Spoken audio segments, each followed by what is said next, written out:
Hello student, this is Anupam Gambhir. You are watching Anupam English classes. Student, आज के इस video lecture में क्लास 12 इंग्लिश फ्लेमिंगो बुक से chapter 6 poet and pancakes, जिसके author Ashokamitran है, इसके हम क्वेश्चन आंसर्स को कवर करेंगे। सो चलिए स्टार्ट करते हैं फर्स्ट क्वेश्चन से।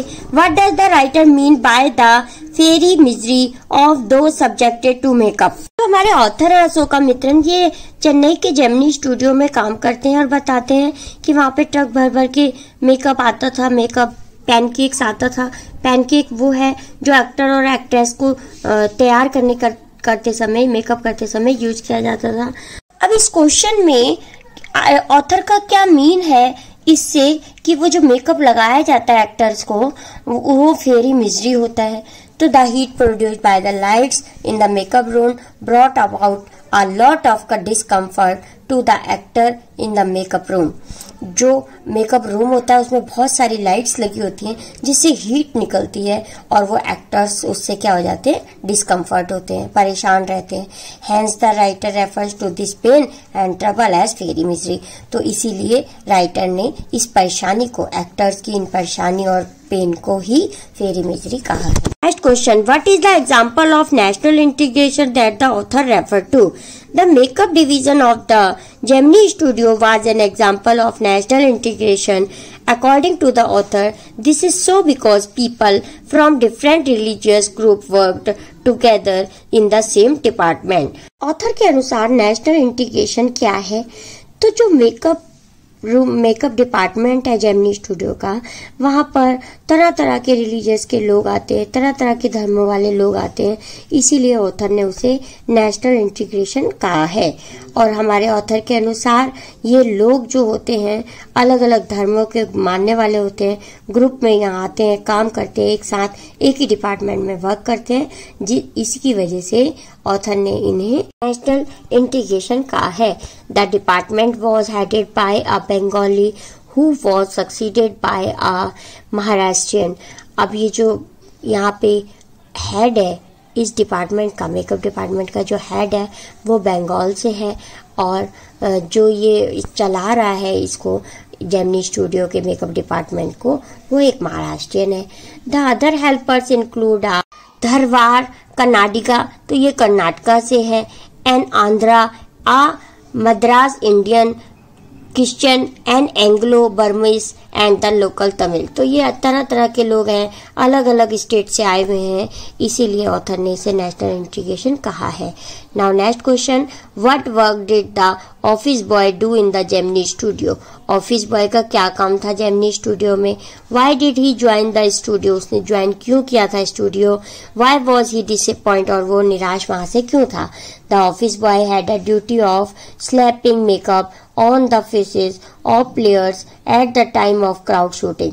जब बहुत ही ज्यादा क्राउड का मेकअप करना होता था तो वहाँ जो ऑफिस बॉय था, ऑफिस बॉय का काम क्या होता है, चाय लाना, पानी लाना, लेकिन जो वहाँ ऑफिस बॉय था, जब बहुत ज्यादा क्राउड आ जाती थी तो क्राउड का मेकअप करता था ऑफिस बॉय, उसमें लग जाता था और वो स्लैपिंग मेकअप करता था, यानी कि पोतता था, बहुत ही मेकअप को भर भर के लगाता था आर्टिस्ट को, एक्टर्स को। He joined Gemini Studio with a dream of become a first-rate actor, screenwriter और producer और lyric writer। तो उसने जब जेमिनी स्टूडियो ऑफिस बॉय ने ज्वाइन किया था तो ये सोच के किया था कि एक दिन मैं बहुत बड़ा एक्टर बनूंगा, स्क्रीन राइटर बनूंगा, प्रोड्यूसर या फिर एक लिरिक राइटर बनूंगा। But he was disappointed because he failed in his dream and remained only a office boy। तो इसलिए उसका जो सपना था वो फेल हो जाता है, वो इसलिए निराश होता है और लास्ट में वो एक ऑफिस बॉय ही बनकर रह जाता है। Next, who was Subbu's principal. Subbu का प्रिंसिपल क्या था, मतलब जो सुब्बू का जो हेड था उसका नाम क्या था। S Vasan, the founder of the Gemini studio, was Subbu's principal. Subbu के जो प्रिंसिपल थे, उनके हेड थे, उनका नाम एस वासन था और वो जेमिनी स्टूडियो के founder. I was the office boy frustrated, who did he show his anger on. Office boy किससे ज्यादा परेशान रहता था और वो अपना गुस्सा किस पर दिखा रहा था। The office boy frustrated because despite getting a good opening, he remained only an office boy. Office boy इसलिए फ्रस्ट्रेट था, परेशान था, क्योंकि जब वो मेकअप डिपार्टमेंट में जॉब के पर्पज से आया था तो वो सोचता था कि मैं एक बहुत बड़ा एक्टर बनूंगा या डायरेक्टर बनूंगा, लेकिन वो एक ऑफिस बॉय बन के रह गया था। He had a good formal education and would write poetry also. उसकी एजुकेशन भी अच्छी थी और वो पोएट्री भी अच्छी कर लेता था, लिख लेता था। But his great literary talent was being allowed to go waste. लेकिन उसका जो इतना अच्छा टैलेंट था लिटरेरी का भी, वो भी उसका वेस्ट चला गया। क्यों चला गया? क्योंकि वो एक ऑफिस बॉय ही बन के रह जाता है। He shoved his anger on Kothamangalam Subbu the number 2 at Gemini studio. ये कोथामंगलम सुब्बू स्टूडेंट जेमिनी स्टूडियो के मेकअप डिपार्टमेंट में सेकंड नंबर पे आता था। फर्स्ट नंबर पे बॉस है, सेकंड नंबर पे सुब्बू आता था। तो इससे ऑफिस बॉय बहुत ही ज्यादा चिढ़ता था, गुस्सा रहता था इससे, क्योंकि वो मेकअप डिपार्टमेंट में सेकंड नंबर पे था इसलिए। Next, Subbu is described as a many sided genius, list 4 of his special abilities. Subbu के पास बहुत सारी क्वालिटीज थी, वही जो अभी बताया था प्रीवियस क्वेश्चन में कि जो सुब्बू था वो जेमिनी डिपार्टमेंट में सेकेंड नंबर पे था। फर्स्ट नंबर पे बॉस के बाद उसका नंबर था, यानी कि वो बहुत ही ज्यादा टैलेंटेड था। अब उसकी 4 एबिलिटीज बतानी है कि उसमें कौन कौन सी एबिलिटीज थी। तो फर्स्ट है, Subbu had ability to look cheerful at all time. हमेशा वो खुश रहता था। His sense of loyalty made him turn his entire creativity to his principal advantage. Film making was quite easy with Subbu around.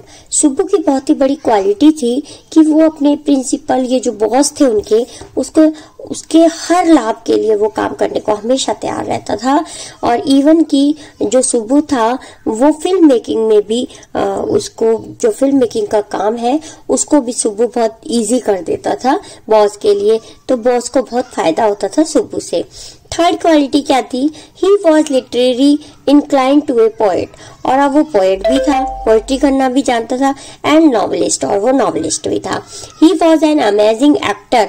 इसी के साथ साथ वो एक बहुत ही अच्छा एक्टर भी था। कभी कभी कोई सेट पे अगर कोई एब्सेंट भी होता था तो वो एक्टिंग भी कर देता था उसकी जगह पर Subbu.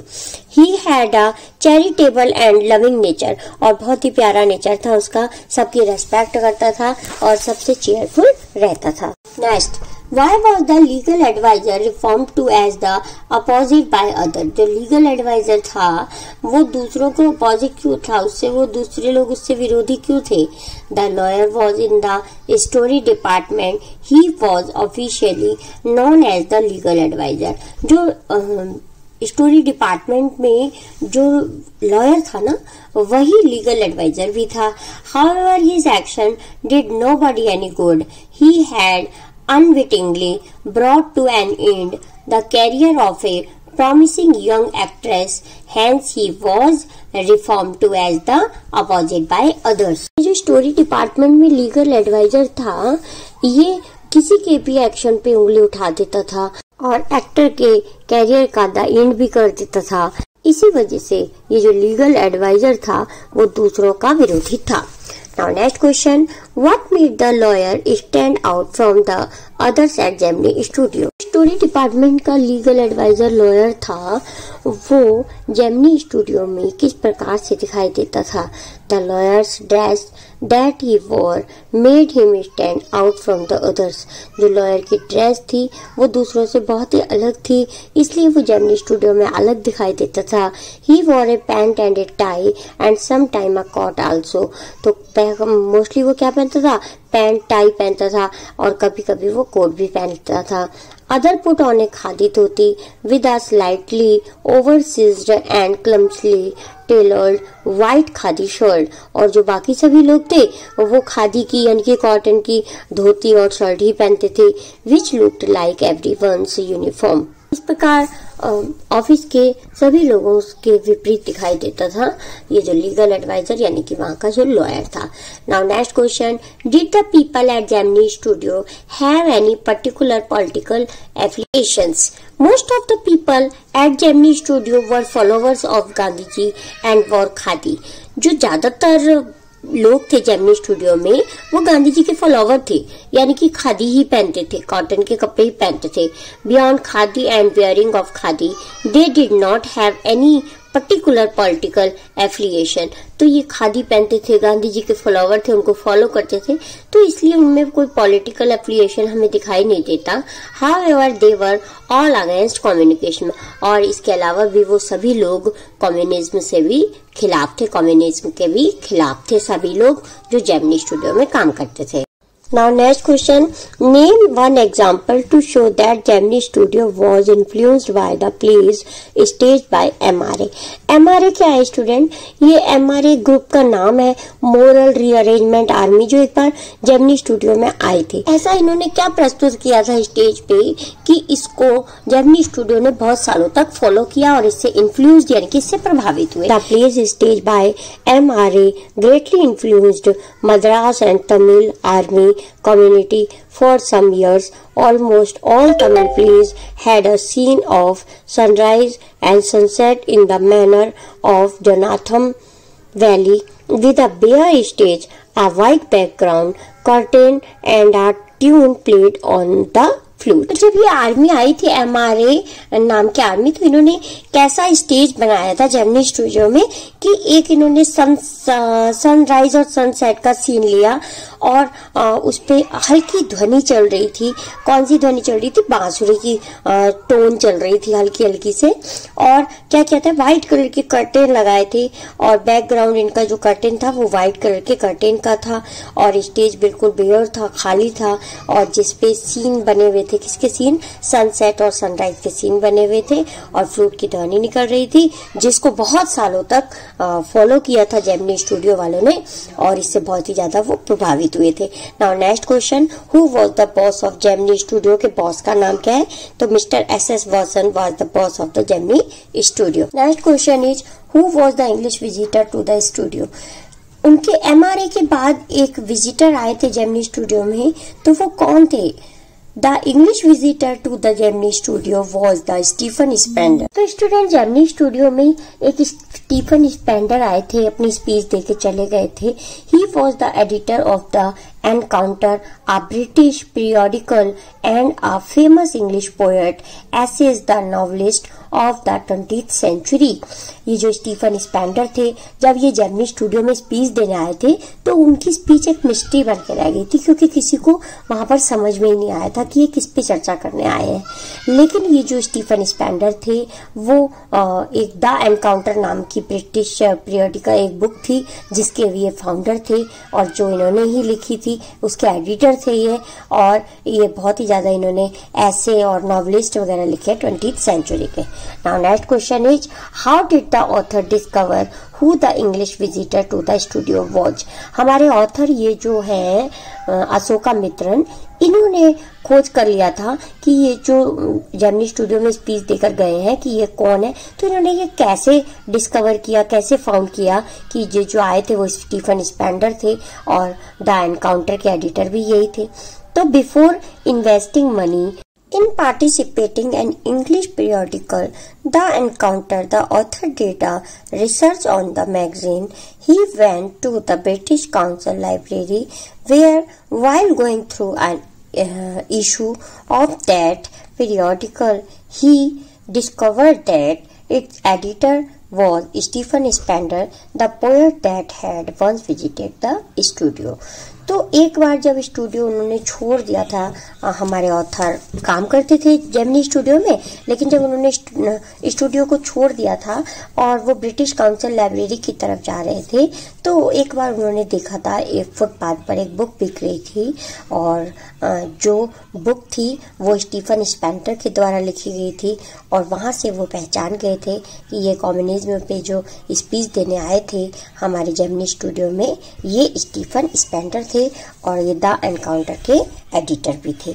Now next question is, what does the god that failed refer to? ये द गॉड दैट फेल्ड किसके लिए रेफर किया गया है? The god that failed was a completion of 6 essays written by 6 eminent writers, namely Andrew Gide, Richard Wright, Legencio Silon, Arthur Koestler, Louis Fischer and Stephen Spender. Student, footpath से जो उन्होंने एक book खरीदी थी उसमें 6 एडिटर के द्वारा लिखे गए एसेस थे। इन 6 एडिटर, ये जो 6 एसेस लिखे हुए थे, इनके एडिटर्स के नेम भी इसमें बुक में लिखे हुए थे।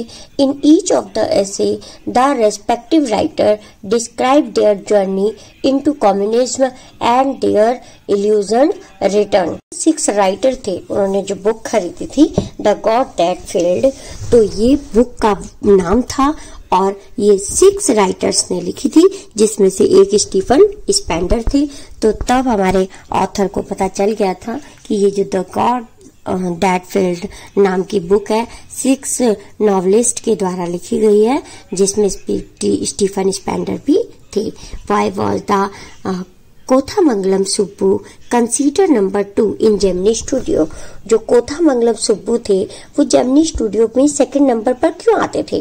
Kothamangalam Subbu succeeded in securing the place closest to the boss by means of flattery. कितने भी बॉस के काम थे, ये जो सुब्बू थे वो उसको सभी को ऑर्डर को बहुत ढंग से निभाते थे।